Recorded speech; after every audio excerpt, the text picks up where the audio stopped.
Transmitting to you from Old Heart Radio.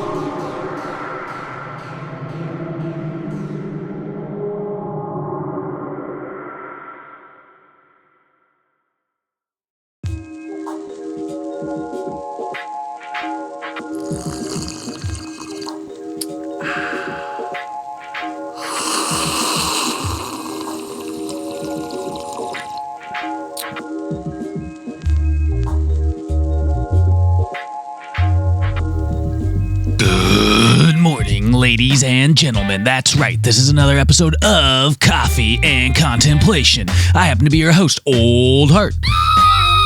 Or, admittedly, you can call me Jared, aka Jared, just that. If you call me something different, that's up to you. I don't really care. Call me whatever you want. It's not really the basis of this podcast. This is not a name-calling podcast. This is called Coffee and Contemplation, damn it, where we try to wake up our minds and ripen up our coconuts as best as we can. And usually, we fail horribly. But we always try to succeed, and that's important too. So either way, I hope you are having a great day wherever you are at in your day listening to this. I hope you have a cup of coffee or something right next to you so you can enjoy that while you take in everything that is about to happen to you on this fresh episode of Coffee and Contemplation. Like I said, the name of this Old Heart podcast. Like you didn't know that. You probably knew that already.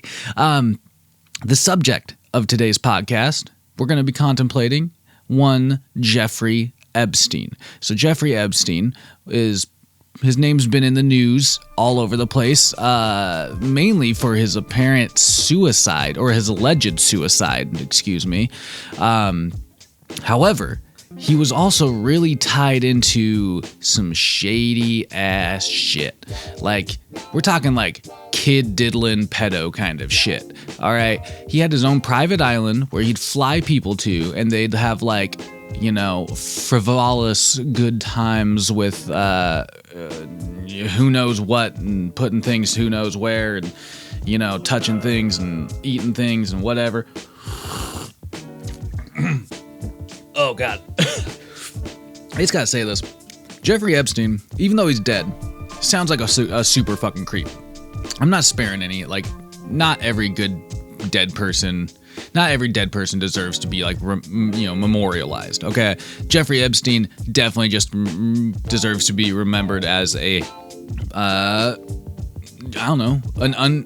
fucker of underage people, of a degenerate wealthy person, of a person who connected other wealthy people to other underage people to let them diddle. Jeffrey Epstein wasn't a good fucking person. His death, however, raises a ton of fucking suspicions because he was so well connected. There's just such skepticism in how he died. He was okay, so let's just break this down because, your good old host here actually did a little research. So Jeffrey Epstein was arrested in New York on charges of sex trafficking on July 6th, 2019. On July 18th, he was denied bail after trying to pay. He literally tried to pay $600,000. This is such a rich person thing to do. He tried to pay $600,000 to be put on an ankle monitor, but the judge was like, "You've left the country over 20 times in the last handful of months. I don't think you're I think you're a flight risk," is basically what it was. So anyway, so he got denied bail. He was stuck in jail. And Jeffrey Epstein, on July 23rd, was discovered with neck injuries in his cell. His cellmate, Nick, who was named Nick Tartaglino, don't quote me on that one, was cleared in connection with any of the actual injuries or events happening around that. So it wasn't like his cellmate beat the fuck out of him or anything like that. It was the first time around, at least, he tried to kill himself. Epstein was then placed on suicide watch, and he was taken off of that subsequently 6 days later. So he was put on there, taken off real quick. He was then placed in a quote special housing unit where he was supposed to have a cellmate and was supposed to be checked on every 30 minutes. That did not happen. The guards of this facility, and this is where it kind of starts getting interesting, because the facility that was jailing Epstein is really taking all the heat for all this, like, this mismanagement and misconduct and all this shit. But like, reality is, I think that other people are having these like guards in this prison be used as a scapegoat for the murder of Jeffrey Epstein. Because let's see, on August 9th, Jeffrey Epstein's cellmate was removed with no new replacement. He was not checked on. There were 2 cameras. One basically just showed negligence from the guards, like sitting around fucking around on their phones, like pacing around the common area, not checking on the prisoner, who again is a high-profile prisoner. This is somebody who's rubbed elbows with the Clintons and the current president, that great ape in the White House. We're talking about somebody who throws money at their problems. So this guy is like, they know they should be taking care of him, but because he's probably pointed fingers and because he has information on so many fucking higher ups, I think it was like, I read this like statistic, like something like 42% of the American public think that he was killed. Shit. Shoutouts to anybody listening out there. Shoutouts to my homie Mariah. Thanks for listening. Shoutouts to her husband Casey. Thanks for listening, homies. Shoutouts to my younger brother Bugatron. Shoutouts to Castle Roll, my co-host. Shoutouts to Mooner 6 and Uncaged. Anybody listening out there, y'all good in my book. If you're not listening, you might be all right, but you're suspect. So anyway, like I said, on August 9th, he had a cellmate removed, and one camera showed the guards just fucking off. The other camera footage was apparently so unusable that there's just nothing, which seems really suspicious in a fucking jail. So we have busted ass cameras, we have guards who don't give a fuck, we have a system that has allowed Jeffrey Epstein to do one of 2 things, in my opinion. They've enabled and encouraged him to either kill himself in his cell before they do something worse to him or people they fucking care about, or somebody murdered him and they're covering it up with a fake suicide. And what kills me about that is that, one, there's already been a lot of speculation to this. Like, Epstein has been charged before with these same kind of criminal charges he's being presented with, especially like the underage kid diddling. And he was able to get away with it. He was able to take a plea deal and take some state charges over like some federal crimes. But this time around, he was getting some federal fucking shit. And like I said, he's been rubbing elbows with some big league fucking people around the world.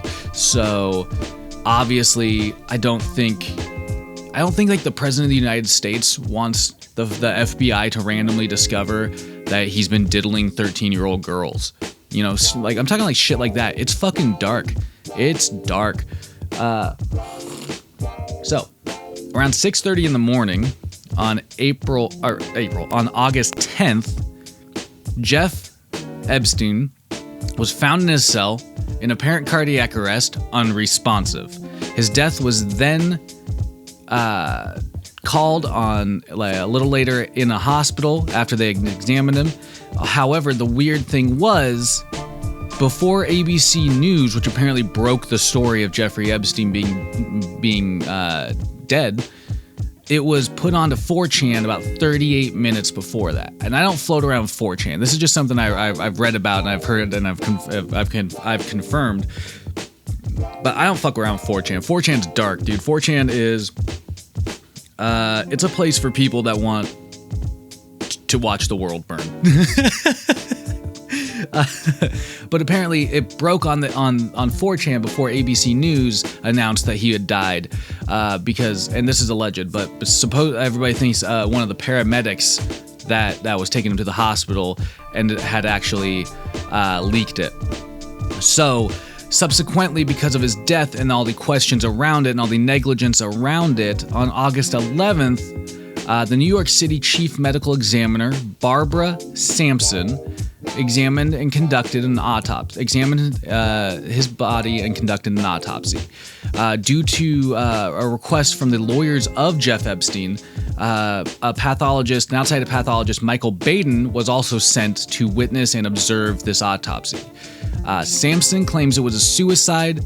Baden, however, stated it looks like the injuries look more consistent with homicidal strangulation. And the thing about that statement is that it's based on some bones that seem to have been broken in Epstein's neck around his, which is most often consistent with homicide strangulation. It has some warrant in the apparent suicide thing, because it could happen to especially elderly folks who try to commit suicide. Like, that could crush their bones if they use like a sheet or a towel or whatever. However, it adds fuel to the fire. It adds fuel to the speculation that somebody went in there, murdered that dude, and the prison is covering it up. On November 19th, which is just recently, two federal guards who were tasked with watching Epstein at the Metropolitan Correction Center, which is where he's being housed, have become the first people charged with anything stemming from a criminal investigation into Jeffrey Epstein's death. The guards, whose names are Tova Noel and Michael Thomas, are being charged, and because they're being charged with a crime because instead of checking on detainees from about 10:30 p.m. to about 6:30 a.m., they're said to have been sitting at their desks, browsing the internet, moving around the common area, like I said earlier. Miss Noel, 31, was supposedly shopping online for furniture, specifically, and Mr. Thomas, who was 41, was specifically browsing motorcycle sales and catching up on sports news. So, I do feel like that's not as important as watching the people charged with your security and care, but, you know, they're just people. Criminals, but people. Either way, so Epstein didn't kill himself. There's a huge hashtag online right now about that, and to be honest, it's beginning to look a lot suspect. So, I hope you can look into this more yourself. I hope you can dig in and make your own decisions on this matter, but it's very interesting because some of the people that he has been connected with include, like I said, Donald Trump and fucking Bill Clinton and Prince Andrew, who has just recently stepped down from public activities. Shit's wild, man, and it's only gonna get wilder as more evidence comes out. New shit has come to light like it always does. So go out there and use your brains for good today, kids, because every day is a good day to ripen up that coconut. And as always, keep your stick on the ice.